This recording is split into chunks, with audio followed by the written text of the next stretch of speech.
Bismillahirrahmanirrahim. Assalamualaikum warahmatullahi wabarakatuh. Innal hamdalillah nahmaduhu wa nasta'inuhu wa nastaghfiruh wa na'udzu billahi min syururi anfusina wa min sayyiati a'malina. Man yahdihillahu fala mudhillalah wa man yudlil fala hadiyalah. Asyhadu an la ilaha illallah wahdahu la syarikalah wa asyhadu anna Muhammadan abduhu wa rasuluh. Allahumma salli wa sallim wa barik wa an'im ala abdika wa rasulika Muhammad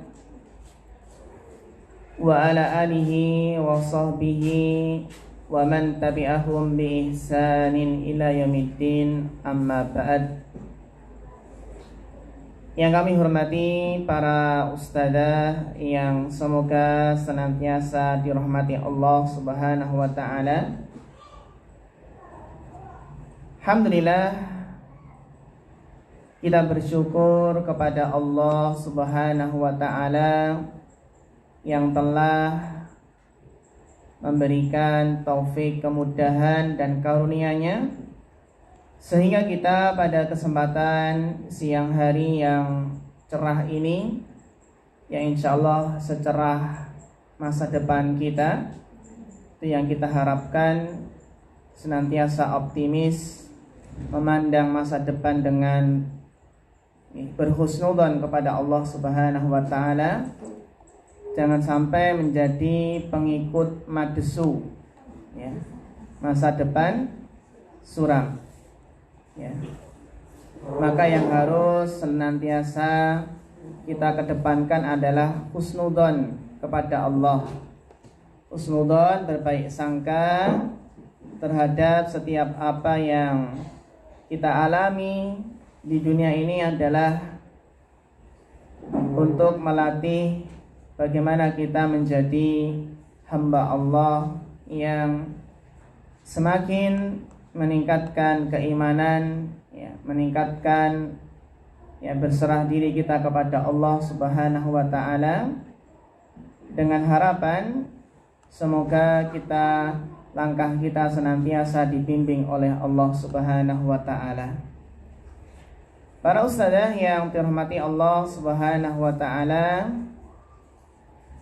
alhamdulillah kita bisa kembali berdiskusi, sharing bareng tentang tarbiyah Islamiyah An-Nabawiyah, tentang tarbiyah Islamiyah, bagaimana Islam itu mengajarkan tarbiyah kepada anak, ya, dengan harapan semoga tarbiyah kita sesuai dengan syariat, sesuai dengan apa yang telah dicontohkan oleh Nabi Shallallahu Alaihi Wasallam. Dan sebuah kenikmatan kita bisa sharing bareng tentang tarbiyah, yang tentunya sebenarnya di sini banyak ustadzah yang tentunya lebih berpengalaman, yang biasanya tentu saja ustadzah yang usia putra beliau, ya, usia anak yang sudah lumayan dewasa, tentunya lebih banyak istilahnya makan asam garam kehidupan dalam tarbiyah, yang mana pengalaman itu adalah guru yang sangat berharga. Yang ini kita bisa sharing bareng ketika mengatasi anak yang demikian, karakter demikian, bagaimana solusinya, bagaimana menumbuhkan, bagaimana menghilangkan karakter yang kurang baik. Ya, demikianlah yang namanya hidup adalah pembelajaran untuk menjadi pribadi yang lebih baik dari sebelumnya, sehingga tidak ada istilah berhenti belajar tarbiyah, ya. Karena tarbiyah itu adalah kewajiban, ya, dari awal sampai akhir kita terus mentarbiyah sampai akhir hayat kelak, sampai ajal menjemput kita. Para ustadzah yang dirahmati Allah Subhanahu wa taala, Pertemuan terakhir kita telah membahas tentang bagaimana melatih anak gemar membaca. Ya, bagaimana melatih anak gemar membaca. Yang ini sangat-sangat penting sekali untuk menumbuhkan minat baca anak. Pada pertemuan kemarin telah kita jelaskan bahwasannya memang ya, pepatah mengatakan bahwasannya buku adalah jendela dunia. Sehingga memiliki kebiasaan rajin membaca buku sejak dini itu akan menambah ilmu, menambah wawasan, membuka cakrawala. Jadi insya Allah kita akan berpikir lebih luas, dalam artian pemikirannya tidak sempit. Ya, kalau pemikiran sempit itu nanti akan banyak hal disikapi dengan tidak bijaksana. Beda dengan pemikirannya luas, ya. Apalagi kalau mikirnya itu jangka panjang, mikir ke depan. Ya, kita itu harus ya istilahnya visioner. Ya, punya visi misi baik jangka pendek maupun jangka panjang. Jadi kita berusaha melihat ya masa depan yang kita persiapkan dari sekarang untuk meraih kesuksesan di masa depan tersebut. Sehingga bagi seorang ummahat, seorang ibu itu perlu menumbuhkan kebiasaan rajin membaca sejak dini pada anak-anak. Yang nanti bisa kita kreatif dalam menanamkan, menumbuhkan kecintaan dalam membaca ini. Ya. Karena terus terang kita yakini bahwasanya membaca bagi anak itu banyak sekali manfaatnya, sangat banyak sekali. Bahkan di antaranya meningkatkan kemampuan bahasa anak. Apalagi juga nanti seandainya diimbangi dengan memanfaatkan teknologi, yaitu nyetel atau nonton video yang di situ berisi video yang mendidik, berisi pendidikan. Ya, nanti bisa yang itu ternyata Masya Allah anak itu dapat kosakata banyak, ternyata hasil dari membaca atau menonton video yang berisi nilai-nilai pendidikan tersebut. Yang kita sendiri kadang heran, kita nggak pernah mengajari kosakata tersebut, tapi ternyata anak kita dapat kosakata dari buku yang dibaca atau video yang ditonton. Bahkan membaca bagi anak itu juga bisa menciptakan kreativitas, melatih imajinasi anak sejak dini, yang mana nanti anak akan berimajinasi sendiri, terutama ketika dia menceritakan cerita bergambar. Dia akan berimajinasi, gambar ini maksudnya seperti ini, gambar ini maksudnya seperti itu. Jadi ini sangat melatih. Ya, contohnya tadi membaca, menceritakan buku yang bergambar. Bahkan juga Ustazah yang terhormati Allah, ternyata puzzle pun demikian. Puzzle itu melatih anak untuk memecahkan masalah dan juga melatih anak untuk berpikir keras, untuk berusaha dan tidak patah semangat, ya, tidak menyerah. Itu bagus sekali. Sehingga terkadang ada sebagian anak yang kalau diberi pasal-pasal yang kita saja kesusahan, tapi Masya Allah sebagian anak itu ada yang cepat pasang puzzle tersebut, karena sudah terbiasa, sudah terlatih. Maka kita pun juga berusaha memaksimalkan permainan-permainan yang mendidik, yang mencerdaskan otak, yang mencerdaskan pikiran, yang di situ dilatih anak untuk berpikir. Oke. Bahkan mungkin anak itu kalau kita puzzle-nya kita balik pun apa? Bisa. Jadi puzzle itu kita balik yang warnanya kan coklat semua nih. Itu terkadang bisa. Bisa apa? Masih ingat ini tempatnya di sini, tempatnya di situ masih ingat. Jadi ini yang memang keistimewaan apa? Akal, ya, akal atau pikiran anak itu masya Allah yang masih fresh. Ya.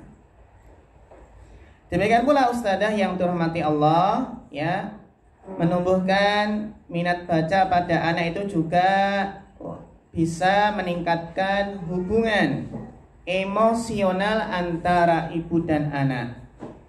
Insya Allah seorang ibu itu akan semakin apa? Semakin dekat dengan anaknya, masya Allah. Dan terutama ini mungkin bisa kita biasakan, ya.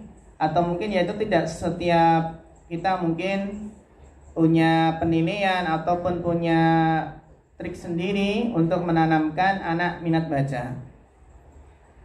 Sebagian ibu itu ada yang anak masih kecil ya, 3 tahun, 2 tahun, 4 tahun yang balita. Itu ada yang kalau setiap tidur dibacakan buku. Itu juga bagus. Dalam artian menanamkan ya kecintaan membaca. Dan nanti ketika sudah baca buku baru tidur. Ada anak yang kalau belum baca buku sehingga apa? Nggak mau tidur. Itu ada. Okay. Jadi setiap mau tidur kita bacakan buku, ya masya Allah buku ini mungkin diulang-ulang, ada yang buku yang diulang-ulang sehingga sudah hafal. Nanti bisa apa? Bisa ganti dengan apa? Dengan buku yang lain. Terus gitu ya bertahap. Dan masya Allah nanti bisa kita tanamkan nilai-nilai tarbiyah dalam buku tersebut. Okay. Terutama nanti ketika kita membahas tentang jenis-jenis buku, ya, ada buku tentang tauhid, tentang akidah, ibadah, akhlak, ya, kisah-kisah yang di situ apa? Banyak pelajaran. Nanti anak kalau sekali 2 kali kita bacakan, nanti anak itu akan mengulang dengan apa? Masya Allah dengan baik, dengan runtut ya. Ingat bagaimana tadi yang awalnya diceritakan oleh uminya. Sehingga ustazah yang terhormati Allah Subhanahu wa taala, setelah kita berusaha membiasakan anak itu rajin membaca sejak dini, cinta dengan buku, maka yang terpenting kiatnya adalah apa kemarin? Memberikan contoh pada anak. Ini penting sekali. Karena anak akan mencontoh apa yang dilakukan oleh orang tua. Sehingga kita perlu memberikan contoh pada anak dengan apa? Dengan kita pun juga biasakan membaca buku. Kita ambil buku, nanti anak juga akan ngambil bukunya sendiri. Kita baca, maka anak akan baca juga. Bahkan kita ustazah yang terhormati Allah, kalau kita baca Al-Quran di rumah, ya, nanti anak itu juga akan ngambil bukunya sendiri, buku Iqra atau yang lainnya, nanti akan geremeng sendiri tuh loh. Ya dia nggak bisa baca Al-Quran tapi dia apa? Nyuara gitu.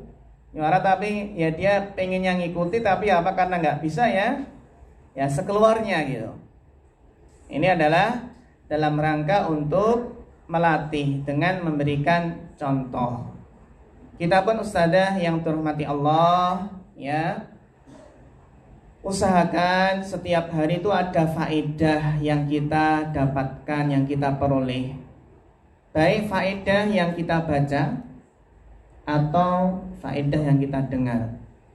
Karena sungguh sebenarnya sangat rugi sekali nih. Sangat rugi kok terlewat suatu hari kita nggak dapat faedah ilmu. Ya paling enggak setiap hari itu harus ada faedah ilmu yang kita dapatkan. Baik itu yang kita baca atau yang kita apa? Yang kita dengarkan. Syekh Muhammad bin Nasir al-Albani itu ahli hadis. itu sehari itu bisa membaca sampai, Masya Allah, sampai berapa? 16 jam, belasan jam. Dan kalau kita tanya orang-orang yang sukses, mereka para ulama, ya, para ulama itu Masya Allah membaca itu apa? Ya, ibarat sesuatu yang tidak bisa terpisahkan oleh kehidupan mereka. Tidak bisa terpisahkan dengan kehidupan mereka. Sehingga apa? Pernah ada nasihat, ya, membaca itu kalau sudah masuk dalam hati, maka apa? Maka kita insya Allah akan betah dalam membaca. Ya, sehari kita alokasikan ya, waktu kita untuk membaca. Kita sadari memang daya minat baca orang Indonesia itu sangatlah lemah. Ya. Beda dengan mungkin negara-negara yang lain. Ya. Yang kita lihat ketika apa? Ketika berdiri di kereta ada yang baca. Ketika antri di apotek, antri ngambil obat, ada yang baca.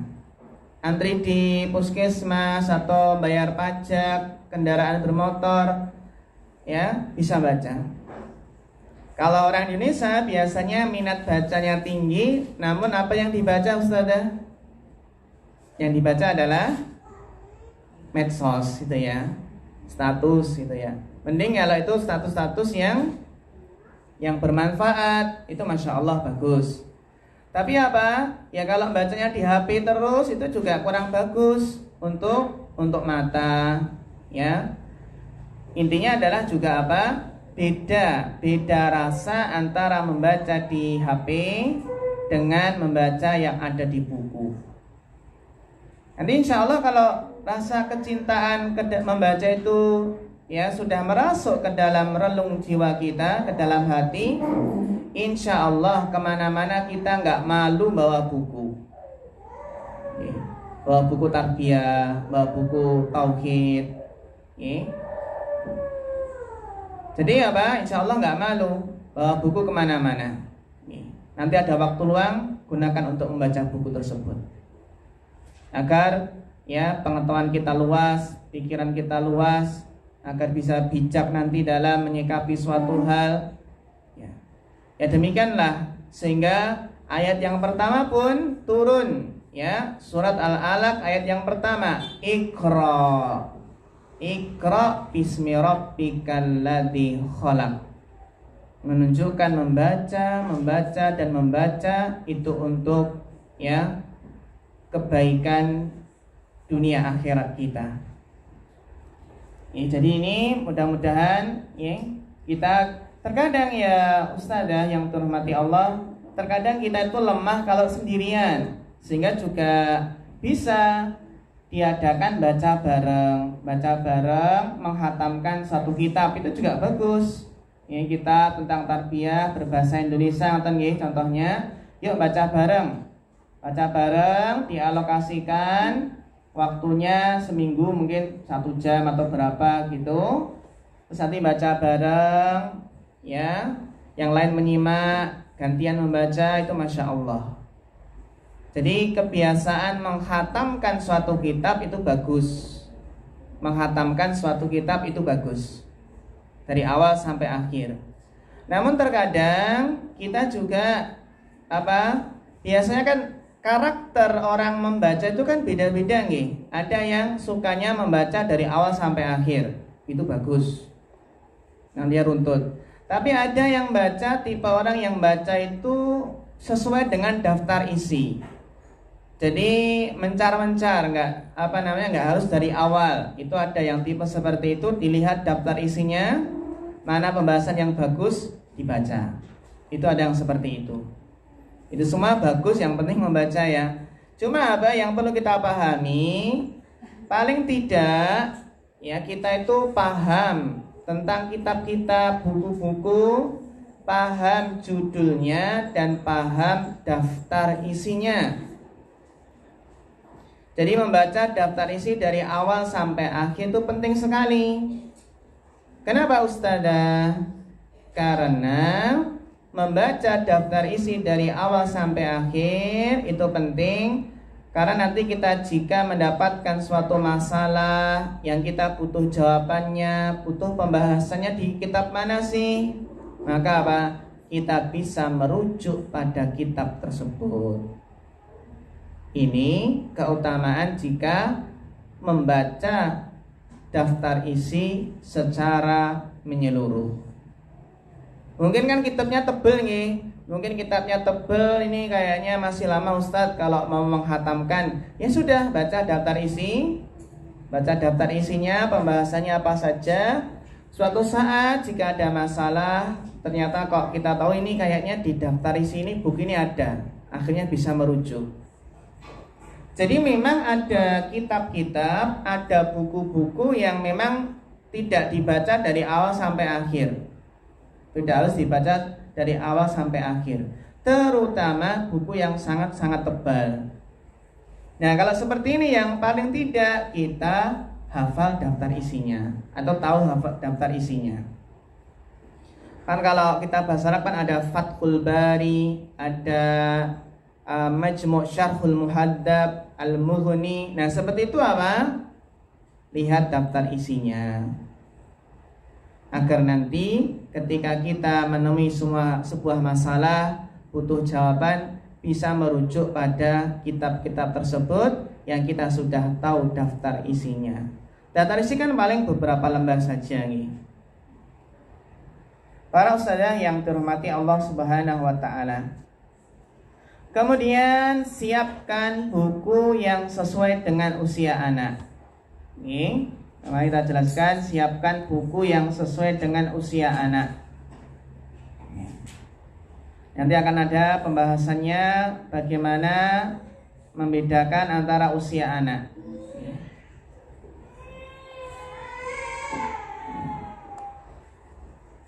Iya, para ustazah yang dirahmati Allah Subhanahu wa taala. Setelah kita menyiapkan buku yang sesuai dengan anak, sesuai usia, kemudian apa? Biarkan anak membaca buku sesuai yang ia suka. Karena apa? Karena kalau anak itu membaca buku yang dipilih sendiri, maka apa? Insya Allah dia akan lebih semangat, akan bisa berimajinasi dengan cerita yang ada dalam buku tersebut. Sehingga tingkat imajinasi dan tingkat kreativitas akan semakin meningkat. Nah, kalau anak sudah nyaman, ya sudah ada kecintaan membaca, nanti kita sebagai orang tua bisa mengajak untuk membaca buku jenis yang lainnya. Sehingga penting untuk sesekali mengajak anak untuk apa? Membaca bersama buku yang dipilih. Jadi apa? Bisa apa? Membaca buku bersama yang dipilih. Para ustazah yang dirahmati Allah Subhanahu wa taala. Nah, sekarang trik bagaimana tips untuk memilih buku untuk memilih buku untuk anak kita. Ya, tentunya nanti kan kita meskipun pergi ke toko buku bersama, kita pun juga selain anak biarkan milih, kita juga mengarahkan mana buku yang sesuai dengan usia anak kita tersebut. Para ustazah yang dirahmati Allah Subhanahu wa taala. Ada beberapa tips kiat untuk memilih buku yang cocok untuk anak. Di antaranya adalah bahwasannya dalam memilih buku memang terkadang mungkin sebagian kita mungkin merasakan terkadang bingung mana sih yang cocok bukunya, mana sih buku yang tepat untuk anak usia segini sehingga harapannya kan bisa tepat sasaran. Di antaranya adalah kiat yang pertama, ini penting sekali ketika memilih buku adalah sesuaikan dengan usia anak. Sesuaikan dengan usia anak. Ini. Menunjukkan apa Ustadzah? Menunjukkan bahwasannya mengenalkan buku, mengenalkan buku pada anak itu bisa dimulai sejak sedini mungkin. Mengenalkan buku kepada anak itu bisa dimulai sejak sedini mungkin. Jadi ketika anak kita masih sangat kecil, biarkan anak kita membolak-balikkan buku. Yang biasanya kan kita pilih buku-buku yang tebal nih. Buku-buku yang tebal, biarkan anak kita membolak-balikkan buku, mainan buku.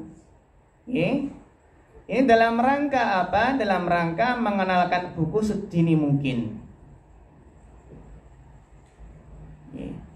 Sehingga apa? Penting mengenalkan buku kepada anak, bahkan sejak anak masih bayi sekalipun. Ini pentingnya mengenalkan buku. Nah, sesuaikan dengan usia anak, karena faktor usia ini sangat menjadi bahan pertimbangan saat memilih buku. Jangan sampai buku yang seharusnya untuk bayi tapi malah membeli buku untuk anak 5 tahun ke atas.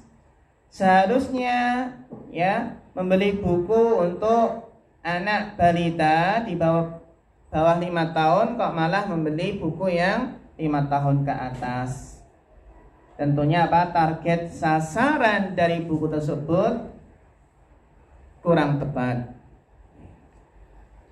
Sehingga para ustadzah yang dirahmati Allah Subhanahu wa taala, agar tidak salah dalam memilihkan buku, maka ada beberapa kriteria buku yang sesuai dengan anak yang bisa dijadikan panduan. Di antaranya ustadzah? Contoh niki contoh anak usia 0 sampai 1 tahun. Itu yang cocok buku yang bagaimana? Ini ternyata anak 0 sampai 1 tahun itu juga kita kenalkan buku. Biar dia buka-buka sendiri Ternyata anak usia 0 sampai 1 tahun, kalau kita perhatikan, maka buku yang cocok untuk mereka adalah apa? Kita lihat dari bahan. Bahan material buku tersebut itu bisa dari karton yang tebal. Ini kalau masih bayi, masih kecil sekali saged milih buku yang dari karton yang tebal. Meskipun secara harga terkadang lebih mahal.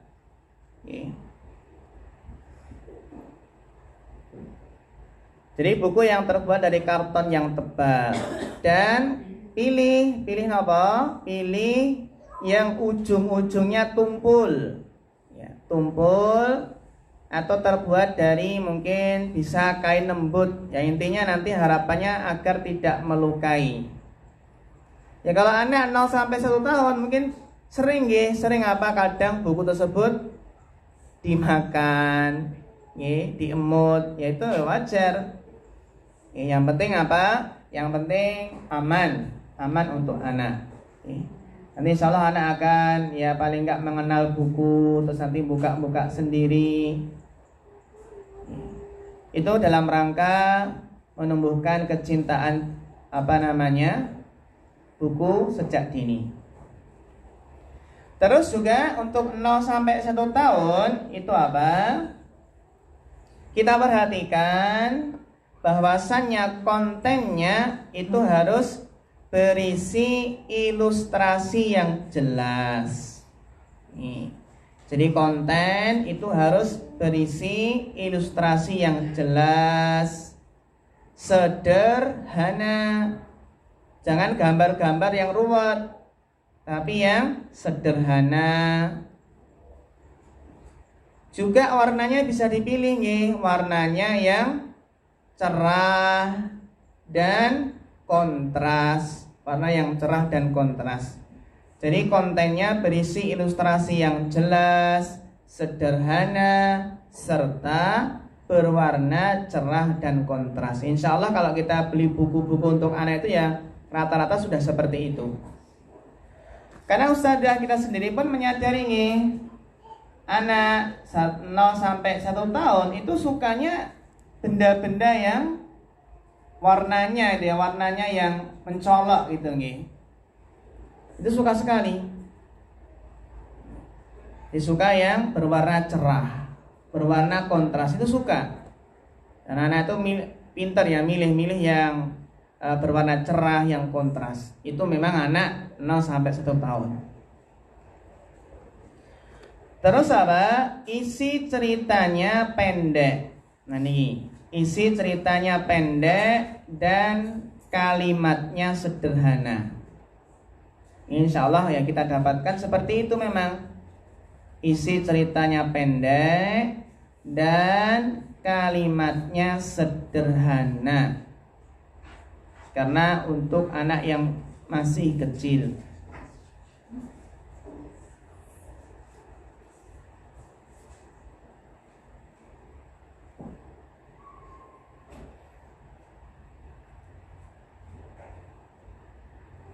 Nah ini apa?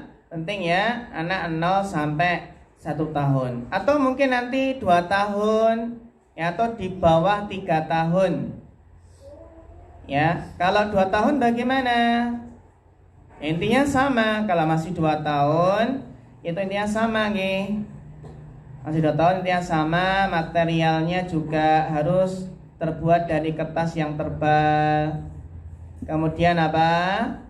Kontennya berisi gambar itu yang rangkaian cerita, yang mana isinya apa? Menceritakan yang sederhana saja, aktivitas sehari-hari nih. Aktivitas makan atau aktivitas minum, aktivitas mandi, gosok gigi. Nah, melatih anak suka gosok gigi itu bisa dengan apa? Dengan buku yang bergambar, yang di situ apa? Ada contoh sikat gigi. Nanti insya Allah anak itu kalau sering baca buku yang di situ ada sikat giginya, nanti kalau setiap mandi insya Allah akan minta sikat gigi. Bahkan kalau kita males ya Ustazah nih, malas sikat gigi mungkin karena terburu-buru pengen segala kemana, anaknya nggak mau. Nah, pengen apa? Sikat gigi dulu. Ya. Itu kalau sudah tumbuh kecintaan. Ya, terkadang kalau kita malas atau segera ada agenda gitu kan, malah anaknya sendiri yang minta sikat gigi. Jadi gitu nih, bisa dipilihkan apa? Isi dari kontennya tadi menceritakan aktivitas sehari-hari yang kita inginkan anak itu bisa baik, bisa tertib dalam makan, minum. Kalau makan, minum, apa duduk seperti gambar tadi. Nah, juga apa ketika mandi, ketika mau tidur. Itu bisa kita memilih buku-buku tersebut. Jadi pastikan Ustazah, setiap halaman dari buku tersebut apa? Hanya terdiri dari apa? Dari suatu kalimat yang pendek. Pastikan kalimatnya pendek-pendek. Intinya konsepnya sederhana. Itu kapan? Di bawah 3 tahun. 0 sampai berapa? 3 tahun. Dari apa?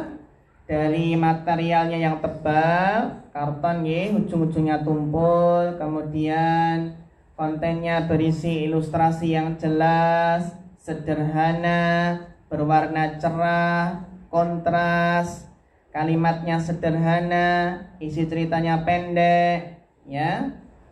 Bisa berupa rangkaian cerita. Tinggal kita pengen menanamkan apa nih? Kalau pengen menanamkan dermawan, suka memberi, ya beli buku cerita-cerita yang di situ ada gambar memberi, apa sedang memberi. Tinggal apa? Kita pengen menanamkan apa? Rajin sikat gigi juga beli buku yang di situ ada gambar sikat gigi. Intinya ya kalau anak-anak di bawah 3 tahun itu bisa ya memilih contohnya apa? Gambar yang menceritakan aktivitas sehari-hari. Intinya konsepnya sederhana. Terus 3 sampai 5 tahun. Berikutnya mungkin pembagiannya adalah 3 sampai 5 tahun. Karena kita ingin meningkatkan kemampuan anak, meningkatkan cara berpikir anak. Ya. Jadi harus apa? Ya harus meningkat gitu. Contohnya apa Ustazah? Kalau anak 3 sampai 5 tahun, maka bukunya pun ceritanya bisa lebih rumit. Dalam artian yang meningkat dari yang 0 sampai 3 tadi. Ceritanya bisa lebih rumit sedikit gitu ya. Namun ya tidak rumit banget maksudnya. Seperti apa? Seperti bisa apa tentang ekspresi. Ekspresi tentang apa?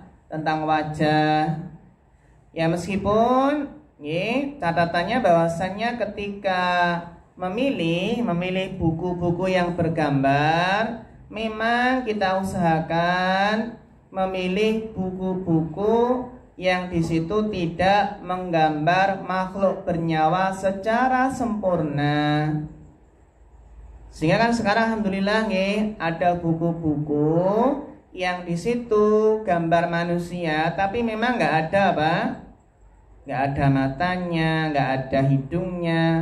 Jadi istilahnya wajah itu apa? Ya wajahnya kosong gitu, polos. Ya. Bahkan apa terkadang ada yang buat apa? Antara leher dengan kepala itu apa? Putus nggak nyambung, itu juga bisa dipilih. Ya memang itu untuk salah satunya menanamkan bahwasannya kita ada larangan untuk menggambar makhluk bernyawa secara sempurna. Nanti malah disuruh apa? Menghidupkan di mana? Di akhirat kelak. Nah.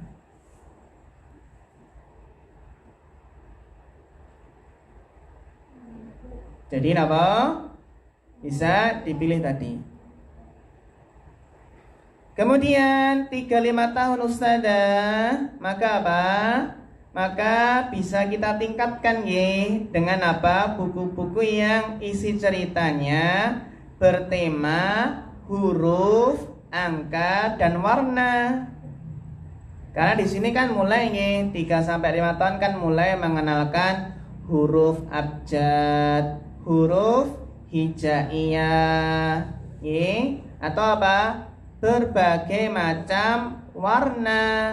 Itu juga penting dikenalkan sejak usia 3 tahun atau kurang dari 3 tahun juga bisa. Dengan apa? Berbagai macam warna. Bahkan Ustazah yang dirahmati Allah, kita pun untuk mengenalkan huruf hijaiyah itu kan sekarang banyak ya konten-konten video yang mengenalkan angka, mengenalkan abjad, huruf abjad, huruf hijaiyah itu banyak. Di antaranya adalah YouFit Kids. YouFit Kids itu bisa apa? Bisa jadi alternatif pilihan. Nanti apa? Istilahnya nanti kita ketika sibuk terutama Ustazah ketika sangat sibuk sekali, bisa apa? Bisa kita setelkan. Nah, tersebut bisa kita setelkan yang tentunya porsinya tepat, nggak kebanyakan, nanti juga khawatirnya nggak baik buat penglihatan. Syukur-syukur nanti kalau tidak dekat-dekat dengan HP, bisa disetel di televisi yang lebar, yang tidak di situ pencahayaannya tidak tidak seperti yang di HP. Dan bisa kita kontrol waktunya. Dan juga Ustazah yang dirahmati Allah, 3 sampai 5 tahun itu juga penting Ya, penting juga apa? Memilih cerita ya yang di situ mengandung sifat atau karakter nih. Ya, karakter. Bisa jadi juga apa? Memilih cerita yang lucu. Bisa memilih cerita yang lucu. Biar apa? Biar anak itu gembira. Biar anak itu apa? Gembira.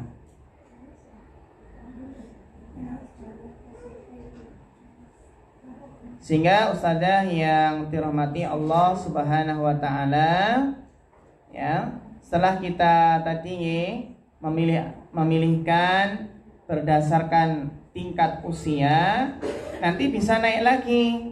Setelah apa? 3 sampai 5 tahun yang berisi tentang huruf, angka, kemudian warna, dan mungkin ada karakternya, ada cerita yang lucu. Nanti setelah bisa membaca, tentunya nanti bisa naik lagi ke buku yang berikutnya. Kalau dulu kan ya sudah membaca, kan dulu kan majalah itu nyuwun sewu, majalah kan ada, mungkin kita pernah membacanya Ada majalah Ababil dan majalah apa? Wildan. Itu juga bagus. Kalau Ababil kan lebih kecil untuk anak yang lebih usianya lebih kecil. Kalau Wildan ya lebih tinggi. Itu bagus juga bagus. Tapi sekarang nggak tahu masih ada lagi nggak atau udah tutup. Kebanyakan majalah tutup Ustazah ya. Kenapa ya kok tutup? Sakinah tutup? Tutup. Nah, nikah Sakinah. El-Fatah tutup juga. Nah, Al-Furqan tutup juga. Al-Furqan tutup. As-Sunnah wallahu alam ya. Kayak masih atau enggak? As-Sunnah, Al-Mawaddah. Kalau anak-anak kan ada Wildan atau Ababil. Kalau umum kan majalah untuk anak itu majalah bubu itu ya. Nah, tapi ya kita tentunya milih yang Islami, itu istilah yang Islami.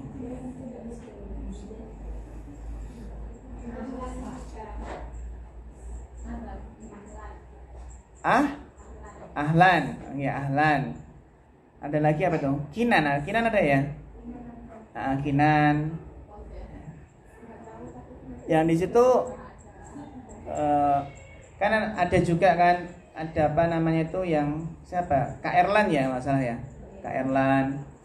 Ada yang buku versi pertama cinta ayah, cinta ibu, cinta kakak, cinta adik itu juga ada. Ya. Dan juga ustazah yang dirahmati Allah, ya ketika membeli buku itu tidak harus dalam artian anak kita baru usia segini terus kita cuma beli buku ini, tidak harus demikian. Bisa juga ya ketika memiliki rezeki, mumpung masih punya rezeki, kebutuhan belum banyak, bisa kita siapkan buku-buku untuk nanti anak ketika sudah TK, untuk SD atau SMP, bisa dipersiapkan sekarang. Meskipun sekarang belum dimanfaatkan karena ini mumpung ada rezeki, kita belikan. Ya, jadi nanti suatu saat ya nggak tahu apakah ya bisa menyisihkan rezeki untuk beli buku atau tidak. Ya. Dan terkadang itu ya penting juga untuk kita sadari demikian. Sebagaimana ya anak muda yang baru kuliah, baru belajar itu seharusnya juga semangat kalau beli buku, beli kitab ya. Karena bisa jadi nanti ketika sudah menikah, sudah berkeluarga, nanti ya nggak tahu apakah sempat nggak masih untuk beli buku. Karena faktor kebutuhan yang banyak. Intinya memanfaatkan peluang yang ada, kesempatan mumpung masih punya kelonggaran. Jadi para ustadzah yang dirahmati Allah Subhanahu wa taala, intinya adalah anak-anak itu akan lebih mudah untuk memahami isi buku apabila kita bacakan terlebih dahulu. Kita bacakan terlebih dahulu, menggunakan kosakata yang sederhana yang sering diucapkan di kehidupan sehari-hari, ya. Dan yang penting ustazah, buku apapun, yang penting kita berusaha memilih buku yang sesuai dan aman. Ini penting. Karena banyak buku-buku yang enggak aman dari segi akidah. Ya, dari segi akidah. Ini enggak aman dari segi akidah. Yang di situ ada kesyirikannya. Ya. Yang di situ ada kesyirikannya. Jadi terutama juga mungkin komik-komik yang di situ kurang bermanfaat, ya kita ganti dengan buku-buku yang Islami. Jadi memang kita tanamkan kecintaan kepada buku-buku Islami dan jangan sampai kita kenalkan dengan komik-komik tersebut. Ya, komik-komik yang kurang bermanfaat. Ya. Apalagi komik-komik yang isinya perang-perangan. Di situ ada komik yang gambarnya gambar sedang mukul, gambar sedang nendang. Itu kan ada unsur-unsur kekerasan. Yang memang anak itu sejak kecil sudah disuguhi tontonan yang demikian. Ya, ada Power Rangers, apalagi Ustazah? Zaman kita masih kecil. Ultraman ya. Ultraman. Ada Superman. Ada lagi yang itu yang viral dulu itu Kesatria Baja Hitam gitu ya. Ya nanti kalau nggak diapakan, nggak dikontrol, khawatirnya nanti kalau ada apa-apa dengan temannya itu nanti main pukul, main kekerasan. Sehingga dulu kan yang baru santer ya, dulu yang beritanya itu kan tentang apa itu, anak-anak kok banyak yang sudah nonton acara yang gulat yang di situ mengandung unsur kekerasan. Yang menjadikan ada korbannya, sehingga ada yang temannya dibanting, naudzubillah, ya itu parah.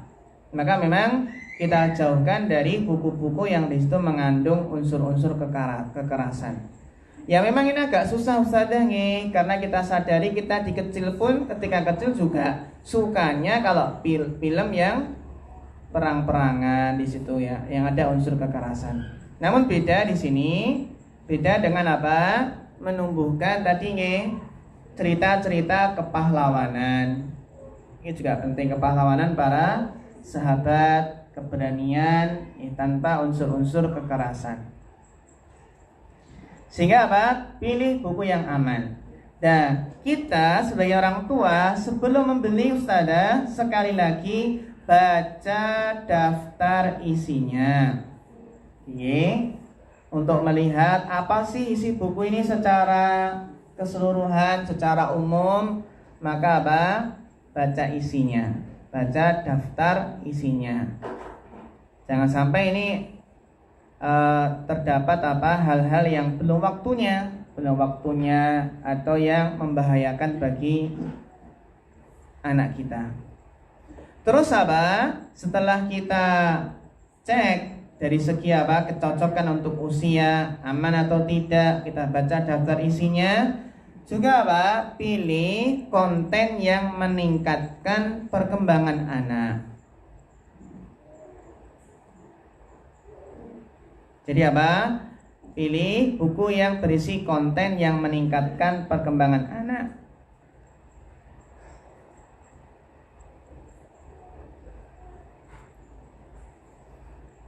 Sehingga bisa kita jadikan pertimbangan untuk memilih konten yang di dalamnya ada buku yang tadi warnanya cerah, gambar-gambarnya besar, ada cerita mungkin interaktif, ada gerakan tangan, yang di situ tadi untuk perkembangan ada bentuk angka, huruf atau yang lainnya.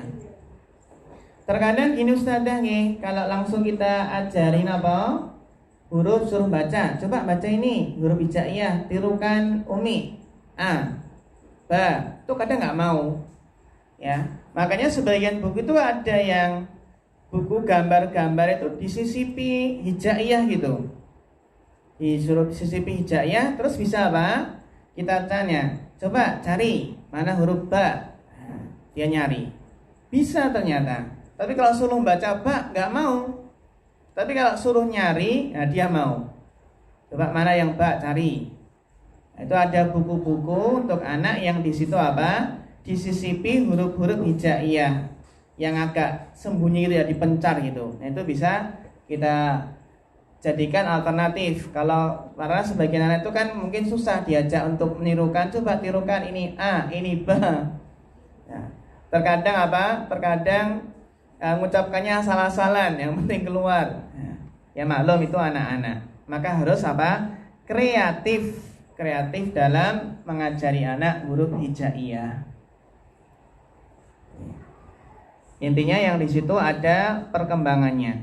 Jadi meningkatkan perkembangan anak, meningkatkan kemampuan bahasa. Nah ini kemampuan bahasa ini penting, ya. Kemampuan bahasa dan daya imajinasi dan kreativitas.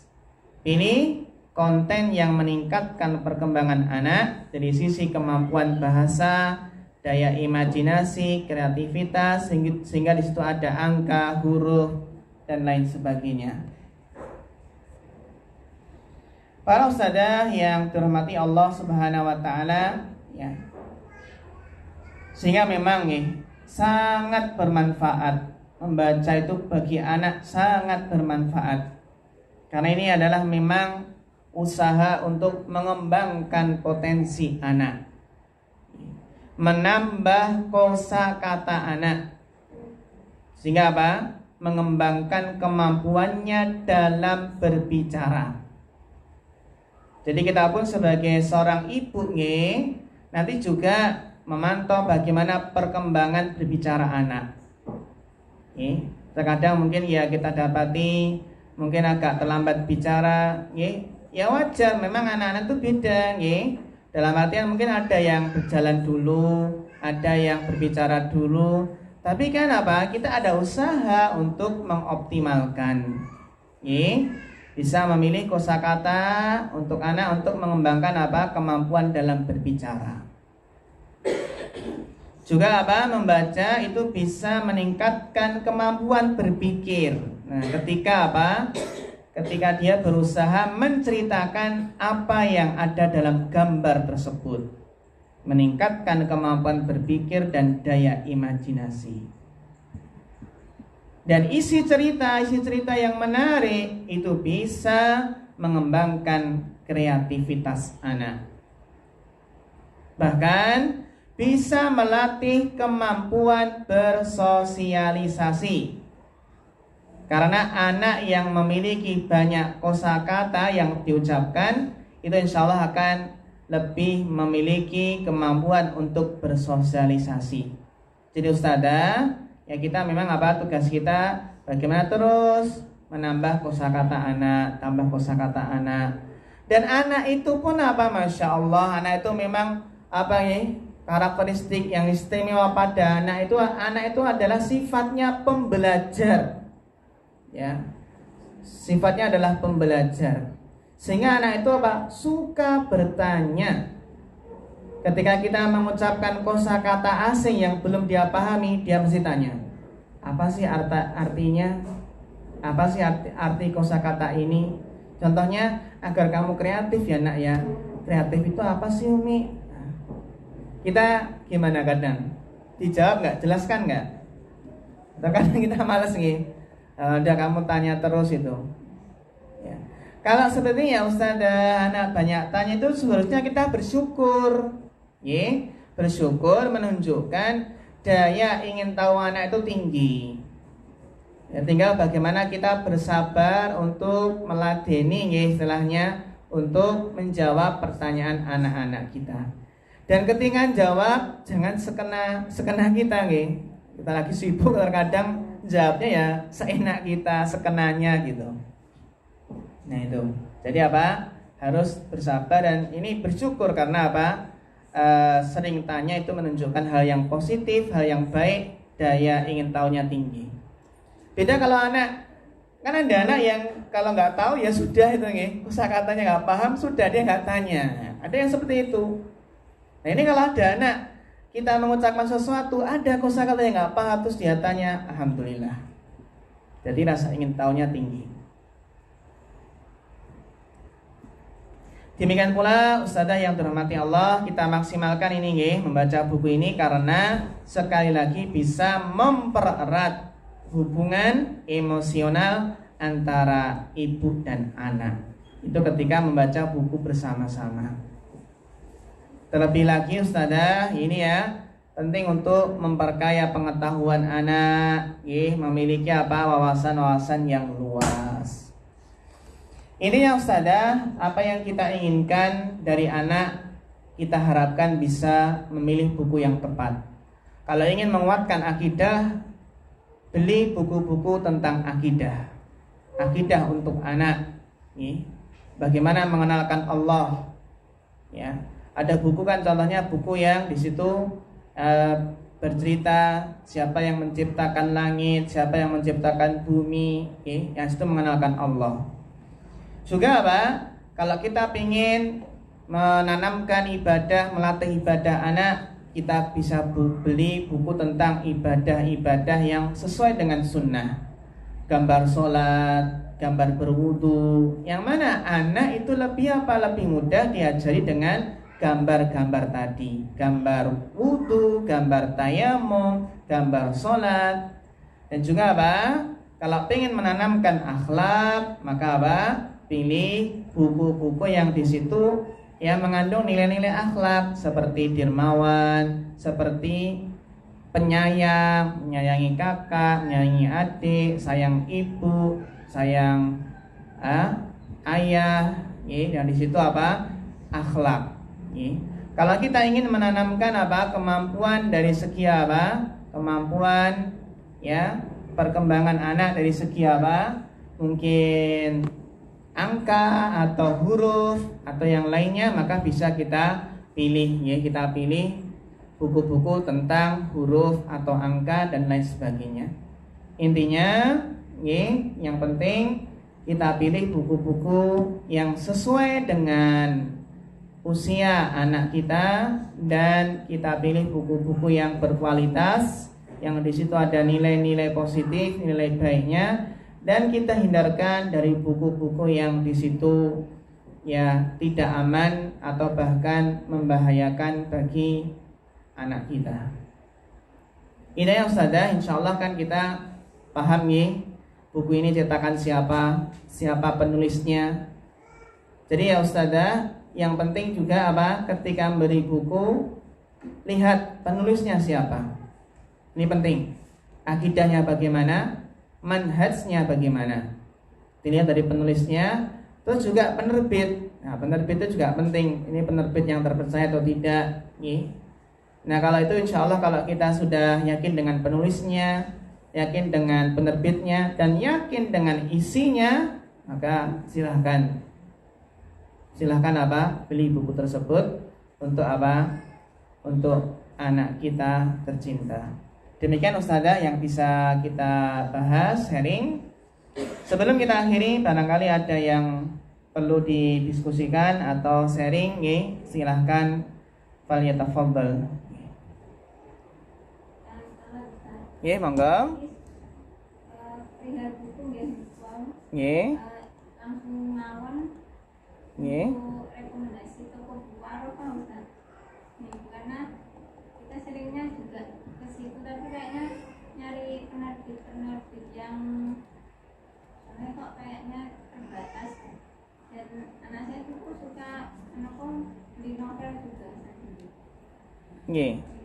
Itu yang pertama kan. Terus kemudian yang kedua, ya agak panjang tentang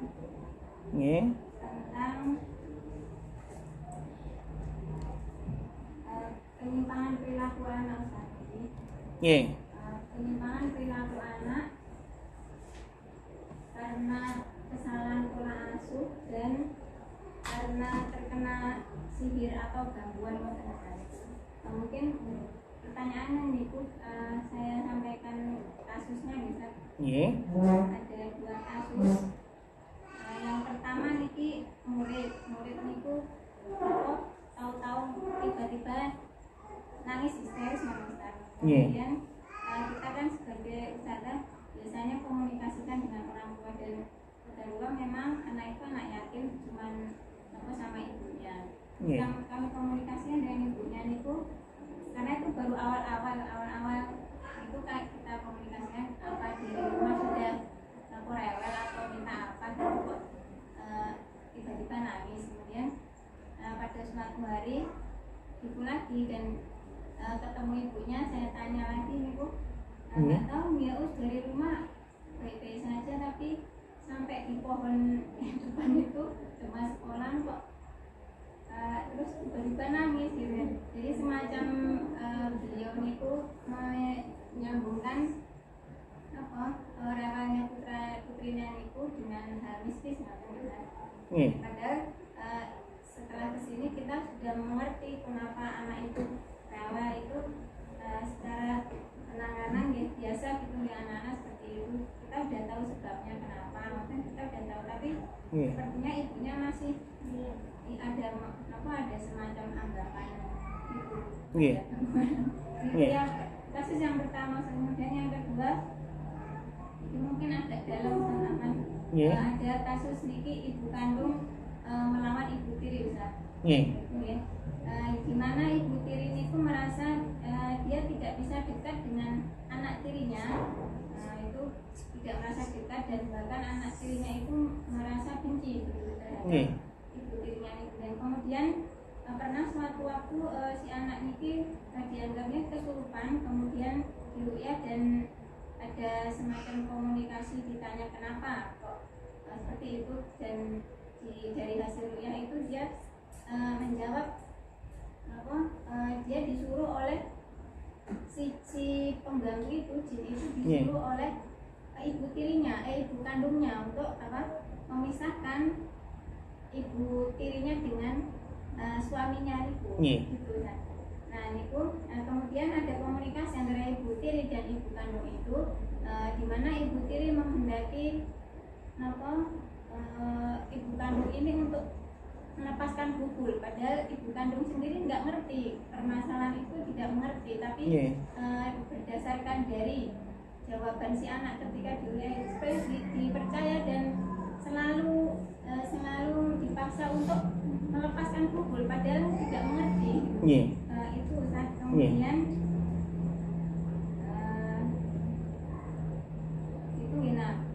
si ibu kandung merasa bahwa ketika anak itu punya problem mungkin karena kesalahan pola asuh kan seperti itu atau terkena air juga ya walau mungkin juga bisa tapi cuman bisanya kan menyarankan untuk banyak pikir, melindungi diri, kemudian tidak mudah mengupload foto ataupun video si anak tersebut supaya tidak terkena air kan bisanya hanya seperti itu tapi selalu dipaksa untuk melepaskan bubul itu Ustaz. Itu dan yang saya ingin tanyakan bagaimana apakah memang bubul itu bisa ditelusur sesuai dengan permintaan si ibu tiri ini tadi Ustaz.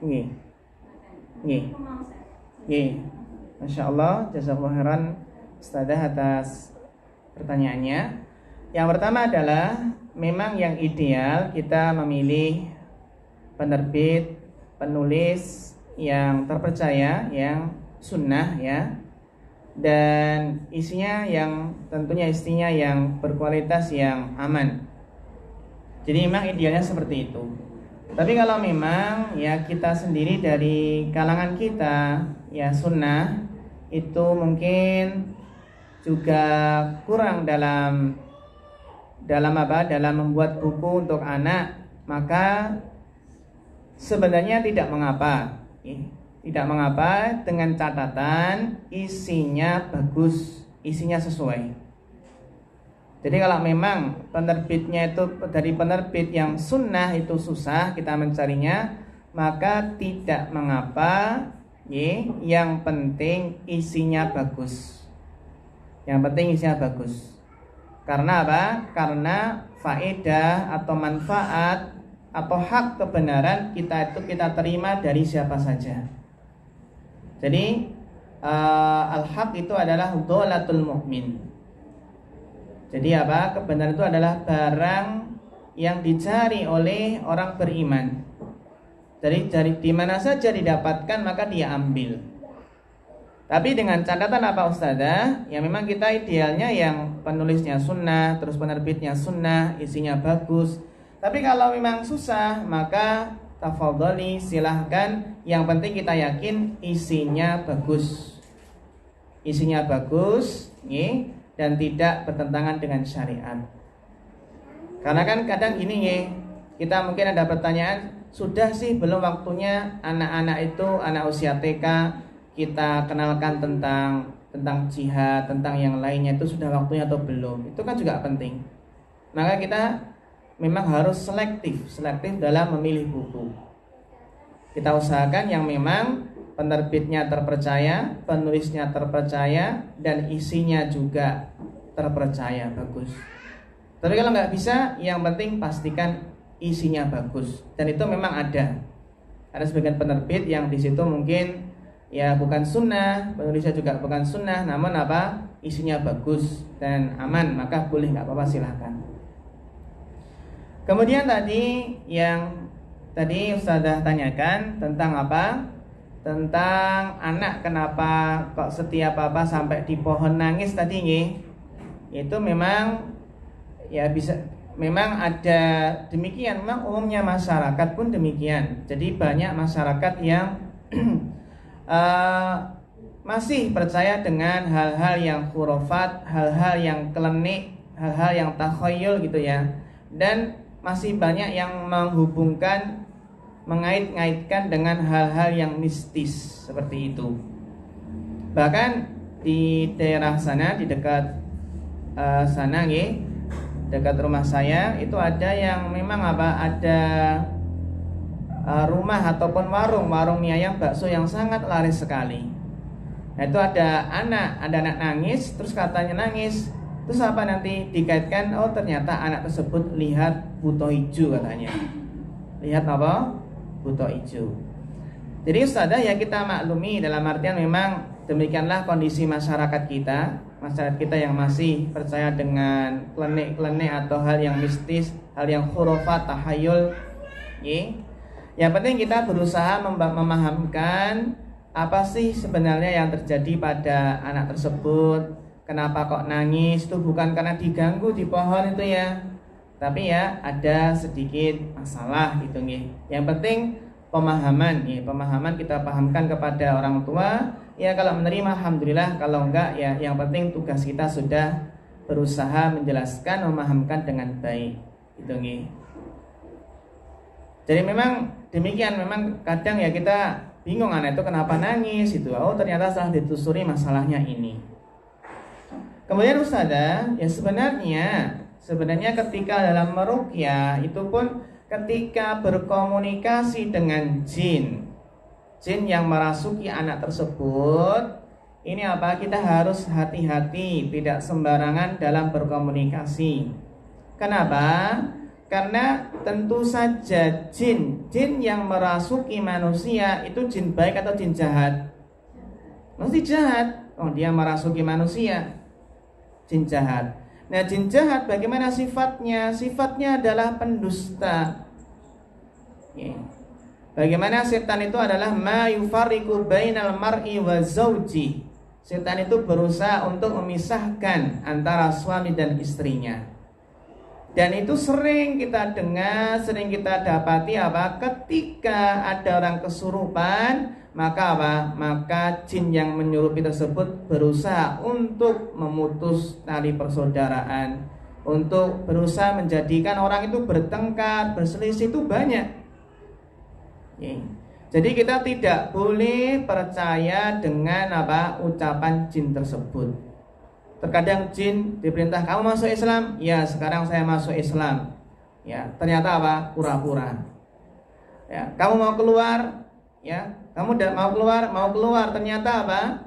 Dia bohong, sebenarnya nggak keluar tapi nggak bereaksi dalam tubuhnya itu nggak apa? Dia nggak bereaksi, sebenarnya masih di dalam. Ya, demikianlah sifat jin yang mau masuk tubuh manusia itu sudah salah, nih. Itu sudah hal yang salah. Berarti apa? Otomatis dia jin yang nggak baik, jin yang tidak baik. Maka apa? Tidak boleh percaya, nih. Tidak boleh apa? Percaya, apalagi yang di situ ada indikasi untuk merusak hubungan antara suami istri.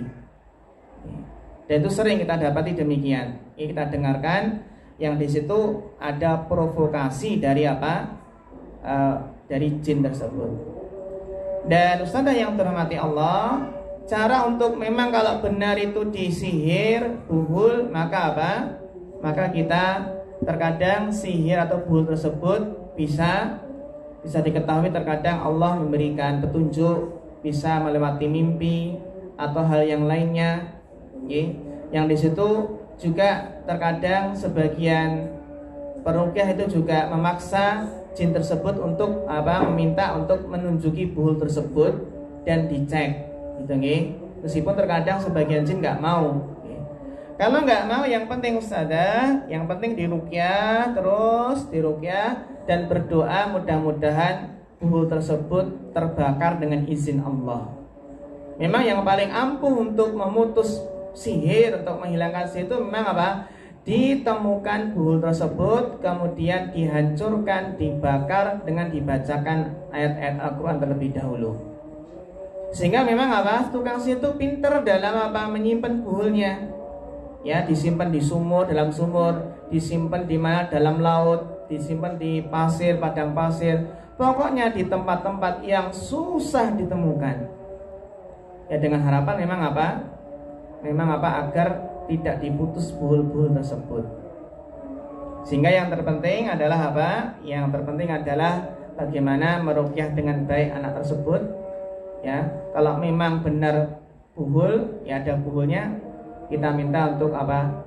Ditunjukkan atau kita berdoa kepada Allah, ya, semoga Allah memberikan petunjuk. Gitu nggih. Wallahu taala a'lam bishawab. Nggih. Sebenarnya masih panjang ya, dalam artian masalah ruqyah, masalah bagaimana komunikasi dengan jin itu kan ada pembahasan tersendiri yang intinya harus hati-hati. Karena ini masalah yang gaib.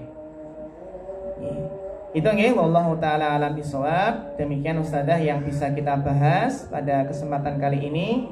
Ada kekurangannya mohon maaf, karena waktu yang terbatas. Mungkin ya sangat terbatas dalam artian belum bisa tadi menjawab secara lebih lengkap lagi karena adanya waktu yang terbatas. Insyaallah di kesempatan yang lain kita sharing kembali. Ifana ta'ala al-huda wat tuqa wal afafa wal ghina fa akhirul kalam. Wassalamualaikum warahmatullahi wabarakatuh.